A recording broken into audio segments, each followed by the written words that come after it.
일본 정부가 감염증 환자를 가려내는 방법으로 차량 탑승 검사를 공식 도입했다.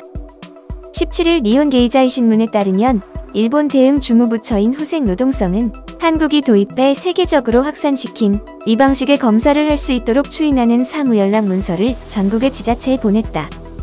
후생성은 이 문서에서 의사가 필요하다고 판단할 경우 차량에 탑승한 채로 진료할 수 있고 PCR 검사를 위한 검체 채취도 가능하다고 밝혔다. 한국에서 시작한 차량 탑승 검사는 대량의 검사를 효율적으로 할 수 있는 데다가 의료기관 건물 안에서 검체를 채취할 때보다 감염 위험이 낮은 것으로 알려지면서 세계 각국으로 급속히 보급됐다. 그러나 일본 정부는 그간 야외에서 진행하는 이 방식의 검사 과정에서 검체가 오염될 우려가 있는 점과 이를 도입한 나라 중에서 감염 확산이 억제되지 않은 사례가 있다는 점을 들어 공식 도입에 소극적인 입장을 유지했다. 주무부처인 후생성은 지난달 15일 공식 트위터에 드라이브 스루 방식은 의사 진료를 동반하지 않은 경우가 많아 일본에서는 시행하지 않고 있다며 이 검사 방법에 부정적인 입장을 보였다. 그러나 이 방식이 무증상 감염자를 찾아내 감염 확산을 막는 데 효과적이라는 평가를 받고 일본 언론도 최근 한국의 사례를 앞다퉈 보도하면서 일본 정부의 태도에 변화가 감지됐다. 아베 신조 총리는 지난 7일 감염증 확산에 대응하기 위한 긴급사태를 선포한 뒤 검사 능력을 확충하기 위해 드라이브 스루 검사를 활용하는 방안도 검토하겠다는 뜻을 밝혔다. 이런 상황에서 아이치현 나고야시, 니가타현 니가타시, 도토리현 등 지자체들이 잇따라 중앙정부의 정책과는 별도로 이 검사를 도입하겠다고 선언하자 후생성은 결국 공식 추인하는 쪽으로 방향을 잡았다. 일본의 확진자 수는 16일 1만 명을 넘어서면서 긴급사태가 1차로 선포된 지난 7일 이후 9일 만에 2배로 급증했다. 신규 확진자의 대부분은 감염 경로가 파악되지 않고 있다.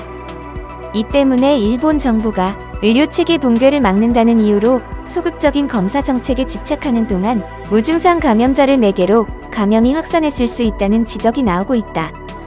아베 총리는 급기야 16일 도쿄도 등 7개 도부현에 국한했던 긴급사태 적용 지역을 전국으로 확대했다.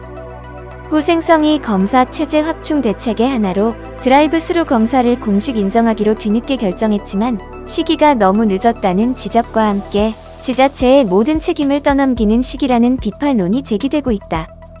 니케이는 후생성이 지자체에 보낸 사무연락은 검사체제 확충 대책의 하나로 드라이브 스루 검사소 설치를 지자체에 전부 위임하는 내용뿐이라며 설치 여부에 관한 판단이나 인력 문제를 통째로 떠안게 된 지자체는 곤혹스럽다는 반응을 보이고 있다고 전했다. 세계보건기구 사무총장의 선임 고문을 맡고 있는 시부야 겐지 런던 킹스 칼리지 교수는 니케이 인터뷰에서 도쿄 등지에서 검사 대상을 넓혀 감염자를 격리하는 대책을 서둘러 추진했어야 했다며 드라이브 스루 검사를 승인한 타이밍이 너무 늦었다고 말했다. 이와 관련 니케이는 중앙정부의 방침 전환이 지자체 움직임을 뒤쫓는 모양새가 된 것과 사무연락, 형식의 문서가 지자체에 요청하는 선에 그치는 점을 들어 검사 체제 확충의 리더십이 여전히 보이지 않는다고 지적했다.